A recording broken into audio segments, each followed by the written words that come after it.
Hey everyone, and welcome to the Faster Way to Fat Loss Prep Week Day number 2. Today, we're going to be talking about our second pillar, which is whole food nutrition. You'll hear this phrase a lot, and the Faster Way to Fat Loss is a whole food-based program. The bulk of your nutrition throughout this program, and especially these next 6 weeks, should consist of whole foods. And this is really the best way to eat and the best way to nourish our bodies. So what are whole foods? What does that mean? Besides the grocery store we know. Whole foods are found in their most natural state. A great way to think about this concept is to ask yourself, does this food have a mother or could it have been grown? If the answer is yes, it's likely a whole food. Whole foods have very few, usually one ingredient, and they're all easily pronounced. They are minimally processed or modified. They're not refined. They don't have added sugars or chemical additives. In the Faster Way to Fat Loss, we eat all the food groups. We don't leave anything out or deprive ourselves. That's a big principle. We eat carbs, fats, and protein. So let's talk about those 3 categories. We call those macros. Carbs are the body's preferred energy source. And a lot of us have been living without carbs for a long time. Think about keto. So guess what? That's not how we're going to be living in this program. You are going to love how it makes you feel. Carbs are not the enemy. Our bodies actually need carbs, and there are so many amazing nutrient-dense foods that are packed with carbs, and we're going to be enjoying all of them. This may be a learning curve for a lot of you who have been maybe avoiding carbs for a long time, but I'm here to say you're going to be eating a lot of carbs over the next 6 weeks. Fats are another important macronutrient. Fats help keep us full and satisfied. They give a texture and flavor to our foods, and something that I didn't understand before this program, but fats will buffer the absorption of carbs so that we have a much more kind of blunted, moderate insulin response, especially after a long period of fasting, and that helps keep our blood sugar from spiking too high. Fats are also used as an energy source, which I'm going to train your body to do, and they help us absorb specific nutrients. They're also used to make hormones and brain chemicals. So fats are really important, and healthy fats are critical for this program. Now finally, protein. Protein is also an important macronutrient that helps keep us full and satisfied. It helps us build and protect lean muscle mass. It plays an essential role in making enzymes that breaks down the food we eat. Protein makes hormones, which gives structure to our hair and our skin and our nails, as well as tons of more functions that protein serves. This program is going to teach you that protein is king, and that may be the most important macronutrient out of all of them. So as we focus on incorporating more whole foods, here are some tips. So whole foods are generally found when you're at the grocery store. They're usually along the perimeter. On the outside edge is where you're going to find most of your whole foods. In the aisles, kind of in the inside of the store, that's where most of the processed foods are.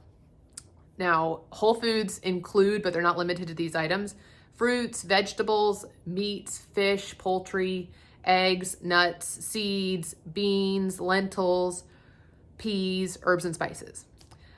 We talk a lot about this phrase macronutrients, but micronutrients are also really important.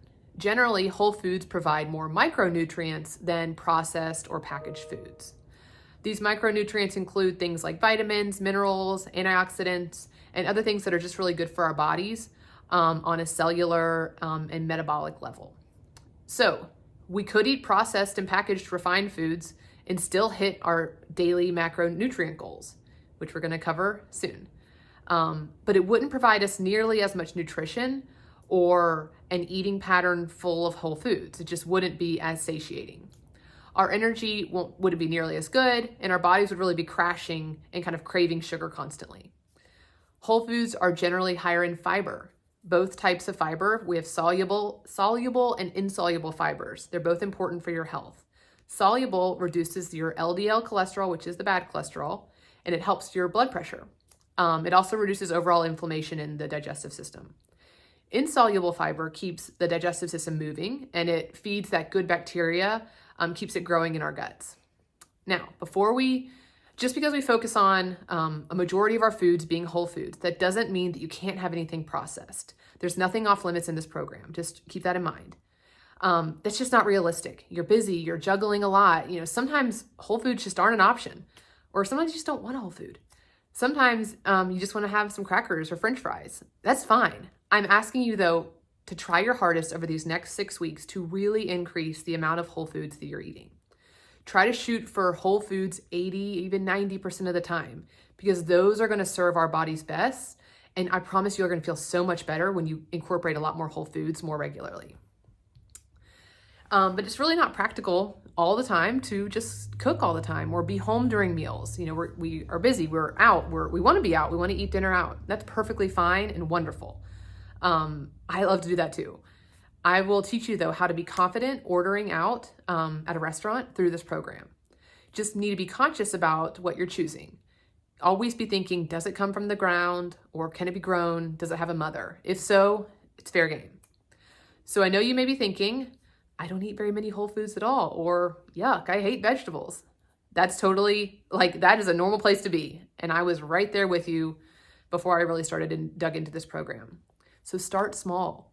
Incorporate just a couple each week and kind of build up your tastes and build up, keep your body from craving those constant processed foods. Your taste buds will change and your habits will change, but this doesn't happen overnight. You have to give yourself time and know that it will take days and weeks to start to change your body. But if you make these small changes and let those stick and then you build on them, that's really where the key to consistency and the payoff is. And you'll find plenty of whole foods that will suit your tastes. But you don't have to like anything that I eat. You should eat what you love. But there are a variety of options in our app and through lots of other resources that I'm going to share where you can find new foods that maybe you've never tried or you thought you didn't like. Like, I used to hate salmon. Now I love it. And I used to not like sweet potatoes. There's tons of foods I didn't used to like, but if I just focused on trying to add a couple every so often, and now I really love it. And I love how it makes my body feel. So definitely check out our meal plan and the cookbook for ideas and inspiration. Please share your favorite recipes that you're loving and how they kind of fit in our program in our Slack group, because we're all about sharing ideas. All right, so that's it for today. I think we've got the basics down on intermittent fasting and whole food nutrition. Those are two key pillars for the Faster Way to Fat Loss. And I'm excited for you guys to continue on the journey. Talk soon.